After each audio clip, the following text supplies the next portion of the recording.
आप दोनों हमसे शादी करने के लिए तैयार हो गई हैं, इससे अच्छी बात कोई हो ही नहीं सकती। इतने बड़े पावरफुल आदमी से शादी करना आपका सौभाग्य है। वैसे अब बात आगे बढ़ाने के लिए अगर आपके पेरेंट्स से मुलाकात हो जाती तो अच्छा होता। दरअसल हम दोनों बहनें हैं। I don't mind. अनाथ हैं। ऑर्फन। I don't mind. वो क्या है ना कि आज तक इनका डिसीजन हम और हमारा डिसीजन ये लेती आई है, पर ये जो है ना ये बहुत अहम डिसीजन है, शादी का डिसीजन। तो हम चाहते हैं कि ये डिसीजन हम खुद ले और हम दोनों ये डिसीजन माने। तो उसके लिए आपको हम दोनों में से किसी एक को चुनना ही होगा, और क्यों चुन रहे हैं इसकी ठोस वजह भी देनी होगी। अरे ये किस धर्म संकट में फंसा दिया आप दोनों ने। एक आइडिया है चुनाव का। हाँ,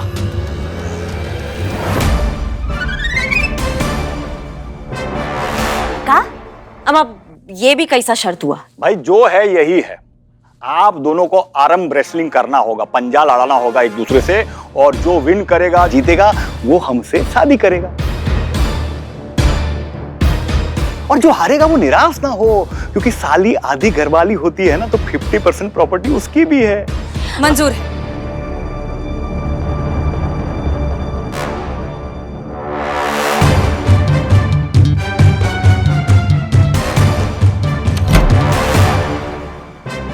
ऊपर कहाँ जा रही हो?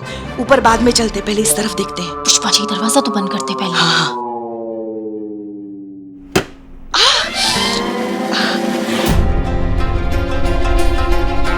जोर लगाइए, जोर लगाइए, बहुत बड़ा प्राइज है। जो जीतेगा उसकी हमसे शादी होगी।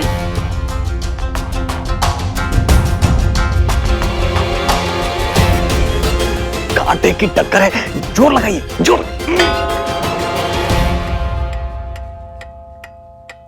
रुको, हमारी माता जी को भोजन देने का समय हो गया है। आप लोग इंटरवल एंजॉय कीजिए, हम अभी आते हैं उन्हें भोजन देके। एंजॉय।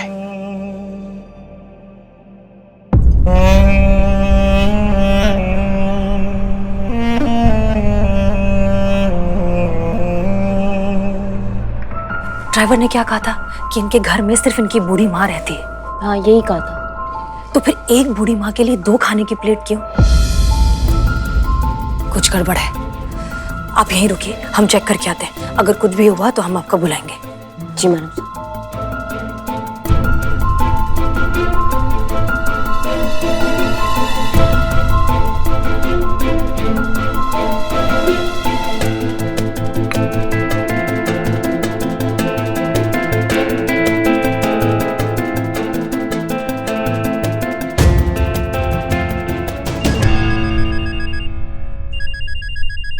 जी मैडम साहब। करिश्मा सिंह, आप लोग यहाँ ऊपर आ जाइए। 1st floor, right hand side में। जी जी जी जी। ये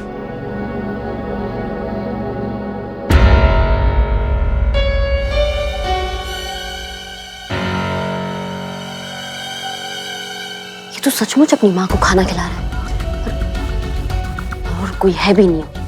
कहीं ऐसा तो नहीं कि विक्रम की तरह हमें भी गलतफहमी हो गई हो? शुभ शुभ बोलो संतु। अगर तुम्हारी बात सच निकली और हम सब लोग यहाँ पकड़े गए तो हम सब की हालत विक्रम जी की तरह हो जाएगी। सब के सब एक साथ सस्पेंड, थाना बंद, कहानी खत्म। मैडम सर, हमारी बात मानिए, निकल लेते हैं यहाँ से, और कोई मुसीबत खड़ी होने से पहले ही, वरना आप दोनों में से किसी एक के गले खामखा ये शादी पड़ जाएगी। तो अच्छा है ना, अगर मैडम सर की शादी हुई तो मैडम सर की मम्मी तो बहुत खुश हो जाएगी। बैठे बैठे मुराद पूरी हो गई।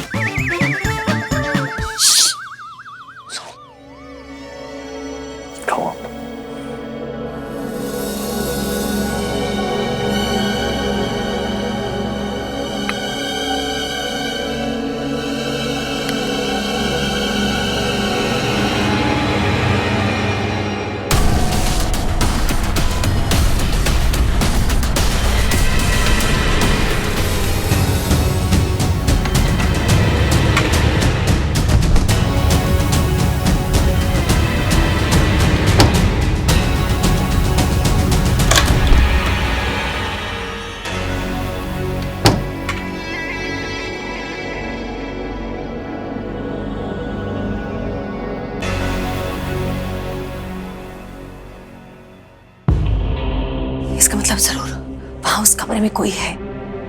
चलिए उस तरफ की खिड़की से देखते हैं। चलिए चलिए चलिए चलिए चलो चलो।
हमने कहा था करिश्मा सिंह, सही वक्त पर सही जगह सही वजह देंगे आपको अपना भौकाल दिखाने की। जाइए, इंसानियत का इंसाफ कीजिए।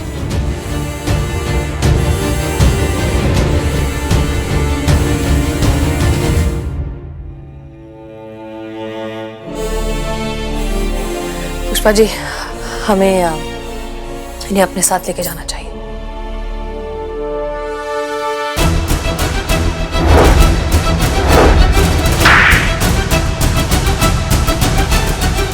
हम एक बात और बोले ना तो एक घुसंड पड़ेगा ना। ऐसा बहुत शौक है ना तुमको कि तुम्हारा कुंडली में क्या लिखा है ये जानने का, तो आज हम तुमको बताते कि तुम्हारा कुंडली में क्या लिखा है। तुम्हारा कुंडली में ये लिखा है कि आज अचानक से ना तुम्हारा जिंदगी में एक दरोगा जी आएंगी, भौकाल बनकर तुम्हारा कुंडली में बैठ जाएंगी और वो मार लगाएगी ना कि जब अगले जन्म में पैदा होगे तो सबसे पहले तो पैदा होते ही रहोगे, और फिर एक कोई बात बोलोगे कि दरोगा जी देखे तो बहुत, पर तुम सा ना देखा का समझे।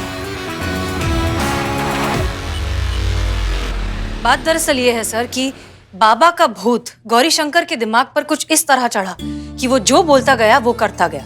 बाबा के कहने में आकर उसने कई सारे उल्टे सीधे काम करने शुरू कर दिए जो उनकी बीवी गीता को बिल्कुल पसंद नहीं थे। शुरुआत में गीता ने उन्हें समझाने की मनाने की बहुत कोशिश की, पर फिर धीरे धीरे झगड़े बढ़ने लगे। कुछ इतने ज्यादा बढ़ गए कि बात डिवोर्स तक पहुंच गई। और फिर एक दिन बाबा के कहने में आकर गौरी शंकर ने अपनी बीवी को एक कमरे में बंद कर दिया।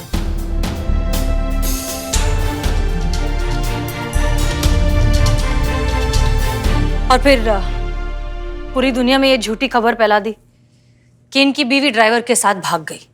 फिर उसके बाद क्या हुआ? फिर एक दिन गीता के हाथ एक फोन लग गया। तब वो संपर्क में आई पुलिस ऑफिसर विक्रम के। विक्रम ने उनकी मदद करने की बहुत कोशिश की, लेकिन ये सारी बात पता चल गई गौरी शंकर को। गौरी शंकर ने अपने नेता जीजा का इन्फ्लुएंस इस्तेमाल करके कुछ ऐसा चक्कर चलाया कि ऑफिसर विक्रम को ही सस्पेंड करवा दिया। सर, इस बात को विक्रम जैसे जुझारू और ईमानदार पुलिस ऑफिसर झेल नहीं पाए और अपना मानसिक संतुलन खो बैठे, अज्ञातवास में चले गए। इस सारे फसाद की जड़ गौरी शंकर ये सब करने के बाद शहर छोड़कर चला गया और कहीं बाहर शिफ्ट हो गया। इस फसाद की एक जड़ और है मैडम सर।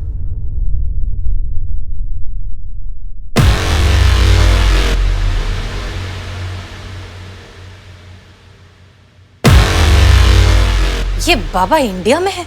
हाँ, यही है वो बाबा। सबको लगता था ये अमेरिका गए हुए हैं, पर असल बात ये है कि आज तक गोमती नगर से भी बाहर नहीं गए हैं, तो अमेरिका कहाँ जाएंगे। मार्केट में ये इंटरनेट बाबा के नाम से जाना जाते हैं। हमने भी अपना नेटवर्क थोड़ा स्ट्रॉन्ग किया, थोड़ा सर्च मारा, तो ये बाबा अपने आप खुद अपने जाल में फंस गए। यही है वो जिनके इशारे पे गौरी शंकर नाच रहा था, इनको पहुंचा हुआ बाबा समझ के। वाह, क्या बात है भाई, आप लोगों ने तो एकदम कमाल कर दिया। एकदम मुश्किल, एकदम जटिल, असंभव सा लगने वाला केस आप लोगों ने सॉल्व कर दिया। आप लोगों ने महिला पुलिस थाने का नाम रोशन कर दिया। आज तो राजमा चावल बनता ही है, हैं? आइए आइए, आपके लिए प्लेट लगवाते हैं। सर एक मिनट, हम कुछ और भी कहना चाहते हैं। हाँ हाँ मिस मलिक, कहिए कहिए। सर दरअसल बात यह है कि हम जिस तरह के प्रोफेशन में हैं, police officers, defence, army, doctors, medical staff या और भी इस तरह के प्रोफेशंस जिनमें काम की कोई सीमा नहीं होती, वर्कलोड बहुत ज्यादा होता है, उसमें बहुत बार ऐसा होता है कि एक इंसान के लिए प्रोफेशनल लाइफ और पर्सनल लाइफ में बैलेंस रख पाना बहुत मुश्किल हो जाता है। इस कारण कई लोगों को बहुत ही गंभीर शारीरिक और मानसिक तकलीफ भी झेलनी पड़ती है, जैसा ऑफिसर विक्रम के साथ हुआ। सर, क्या ऐसा कुछ हो सकता है कि कम से कम उन लोगों पर यह लोड ना आए जो समाज की जिम्मेदारी उठाते हैं, जान माल की जिम्मेदारी उठाते हैं? अगर इस बारे में आप कुछ कर सकें तो बहुत अच्छा होगा। It's a humble request. हम आपकी बात पे गौर करेंगे और आपकी बात ऊपर तक पहुंचाएंगे। और रही बात विक्रम राजपूत की, तो इनका सस्पेंशन ऑर्डर वापस ले लिया गया है। इनके स्वास्थ्य में तेजी से सुधार आ रहा है और ऐसा ही चलता रहा तो मैं आप सभी लोगों से वादा करता हूं कि ये बहुत जल्द ड्यूटी ज्वाइन करेंगे।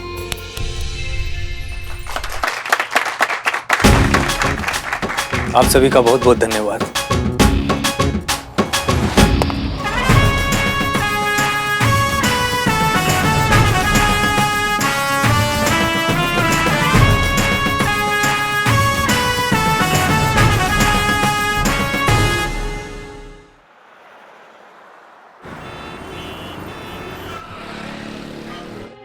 वाह भाई, अब हम क्या बताएं, मजा आ गया।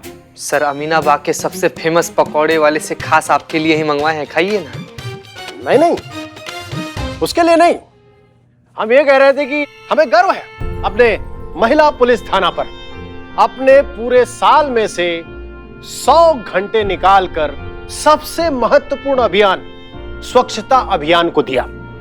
एमपीटी के हर ऑफिसर ने इस अभियान को अपने ड्यूटी का हिस्सा माना, किंतु एक ऑफिसर ऐसा है जिसने इस अभियान को अपने ड्यूटी का हिस्सा ही बना लिया, जिसने अपने डिपार्टमेंट की उम्मीद से ज्यादा इस फील्ड में काम किया।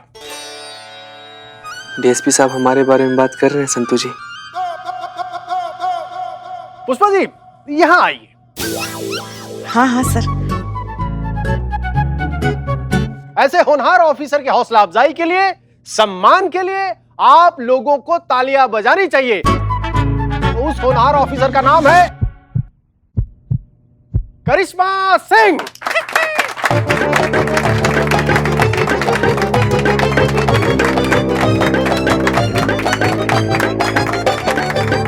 तुझसे तेरी टेबल तो साफ होती नहीं है, स्वच्छता अभियान का हीरो बनने चला है।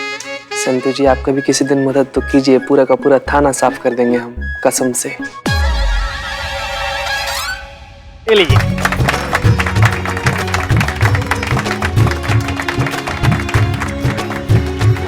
और आपके सम्मान में ये 75,000 रुपए का चेक। धन्यवाद सर, धन्यवाद बहुत बहुत। धन्यवाद तो ठीक है करिश्मा सिंह, लेकिन आज टिफिन में क्या है? सर, हम तो वही सड़ा हुआ लौकी रोज लेकर आते हैं। मैडम सर शाही पनीर अक्सर लाती हैं। आज भी शायद मैडम सर अपने टिफिन में शाही पनीर ही लाई होंगी।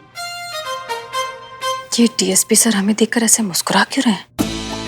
ऐसे मुस्कुराहट तो हमने सिर्फ 2 जगह देखी है, जब करिश्मा मैडम को हमसे कोई घर का काम करवाना होता है तब, और दूसरी जब डीएसपी सर को खाना दिखता है तब।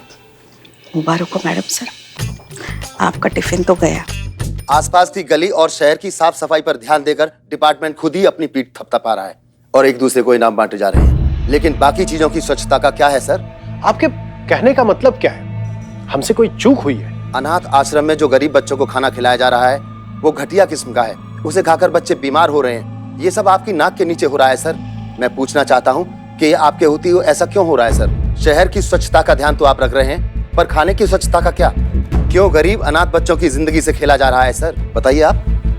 देखिए, जो कुछ कहना है आप लोग मतलब आप साफ साफ कहिए। सर, अमीनाबाग के आंगनबाड़ी केंद्र नंबर 4 के पास जो अनाथ आश्रम है उसमें गरीब बच्चों को जो खाना खिलाया जा रहा है वो खाना खाकर बच्चे बीमार हो रहे हैं और उन्हें हॉस्पिटल लेके जाना पड़ रहा है सर।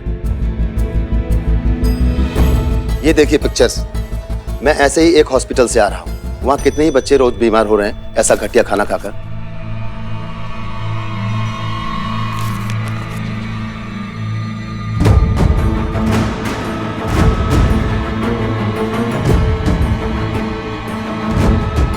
आज 9 बच्चों को हॉस्पिटल लेकर जाना पड़ा उनका इस दुनिया में कोई नहीं है सर, इसलिए बेचारे गरीब अनाथ बच्चे ये खाना मजबूरी में खा रहे हैं और बीमार हो रहे हैं। आखिर सिस्टम कब इन घटिया खाना बनाने वालों पर एक्शन लेगा सर? करिश्मा सिंह और हसीना मलिक, इस बाल उदय अनाथ आश्रम में जो कुछ भी चल रहा है, मुझे इसकी रिपोर्ट जल्द से जल्द चाहिए। Yes sir. क्या बात है, आनंद आ गया। इतना स्वादिष्ट व्यंजन बनाया है आपकी अम्मी जान, तो मतलब कमाल है। हाँ? खा तो रहे हैं पनीर, लेकिन ऐसे लग रहा है जैसे कीमा खा रहे हो। Thank you sir. Umesh Malik, काम करिए, अपने अम्मी जान को फोन लगाइए, जरा थैंक यू बोलना चाहते हैं। नहीं नहीं सर, इसकी कोई जरूरत नहीं। क्यों जरूरत क्यों नहीं है? अरे भाई, जिसने इतना स्वादिष्ट व्यंजन बनाया उसका हाथ चूमना बनता है। वो नहीं है तो कम से कम थैंक यू तो बोले, नहीं तो हमारी जो जुबान है ना वो बुरा मान जाएगी। कोई बात नहीं सर, आपको तकलीफ लेने की कोई जरूरत नहीं, हम बोल देंगे। आप क्यों बोल देंगे? खा हम रहे हैं और बोलेंगे आप? बताइए।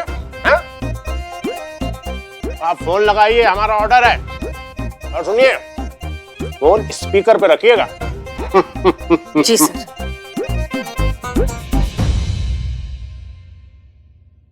अम्मी, ये आपने जो शाही पनीर बनाया है ना, फिर खा गया वो गंजू। ये तेरा डीएसपी कितना बड़ा भुक्खड़ है। पूरा लखनऊ शहर इसी की वजह से भुखमरी में जी रहा है। किसी दिन ये गंजू हमें मिल गया ना, अल्लाह कसम इसके बचे हुए बाल भी नोच लेंगे। हमें तो ये समझ नहीं आता कि ये इतना खा कैसे लेता है। पक्का पिछले जन्म में डायनासोर होगा। लगता है हसीना मैडम के साथ हम सब लोग को दूसरा नौकरी ढूंढना पड़ेगा। अच्छा बेटा, अब हम फोन रखते हैं। सॉरी सर, वो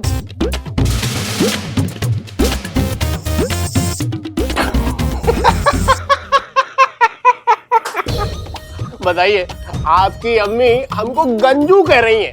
अरे भाई, गंजू को गंजू नहीं कहेंगी तो क्या संजू कहेंगी? हाँ सर, संजू द डीएसपी।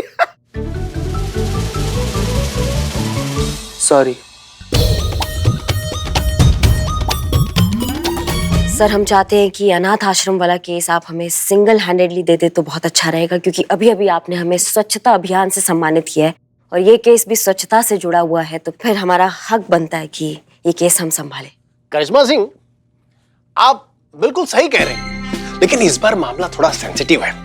ठीक है ना? आप ठहरे अमिताभ बच्चन, अगर हाथ से या बात से काम ना बने तो सीधा लात चला देती है। अमिताभ बच्चन के साथ निरूपा रॉय आवश्यक है। सर? हाँ, अरे भाई, आप प्यार से समझाती हैं इसलिए, है ना? और फिर इनका एक्सपीरियंस भी तो बहुत है, तो इसलिए आप दोनों का साथ साथ इस केस में रहना बहुत ही आवश्यक है। जी सर। सर, एक छोटा सा रिक्वेस्ट था आपसे। हाँ, कहिए। इस केस के बाद हम छुट्टी पर जाना चाहते हैं, क्योंकि हमने पुष्पा जी के लल्ला से वादा किया था कि जब भी ड्यूटी पर हमको इनाम राशि मिलेगा ना, तो हम मसूरी जाना चाहेंगे उनके साथ छुट्टी पर।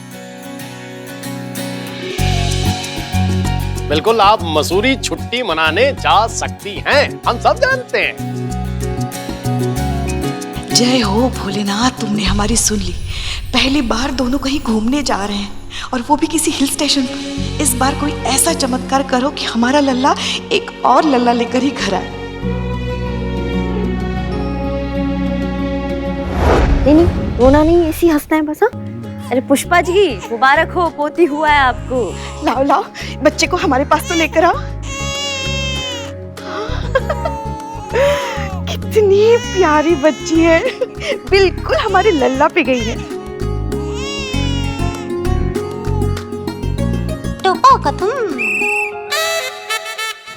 हाँ, क्या हो गया पुष्पा जी? ख्याली पुलाव बनाते बनाते मुंह में इलायची आ गया क्या? काम पे ध्यान दीजिए आप। वही कर रहे हैं।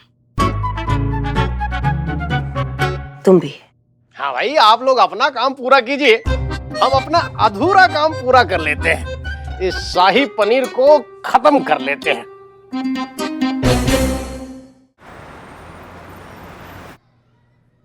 जी मैडम, देख लीजिए, पूरी तसल्ली से पूरा किचन देख लीजिए।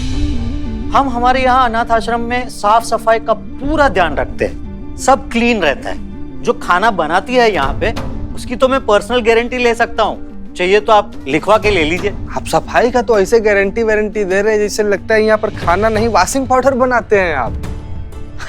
जी नहीं, मेरे कहने का मतलब ये नहीं था। लीजिए, नाम लिया और हाजिर हो गई। ये है कविता जी, यही यहाँ पे खाना बनाती है।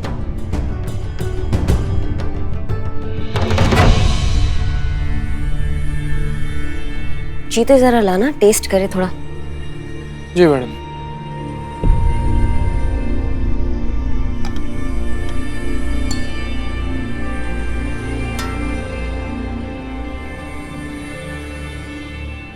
रुको जीते, करिश्मा सिंह ये बहुत रिस्की है। मैडम सर, रिस्क में ही तो बरकत है। रिस्क हम नहीं लेंगे, रिस्क वो लेंगे जो यहाँ पे खाना बनाते हैं। क्यों अशोक जी, इतना साफ सफाई से आप खाना बनाते हैं तो फिर आप थोड़ा टेस्ट भी कीजिए। हाँ हाँ, चख लेते हैं, उसमें क्या है। लाइए। और दरअसल मैं आपको बता दूं कि हम दोनों भी यहीं का बना खाना खाते हैं।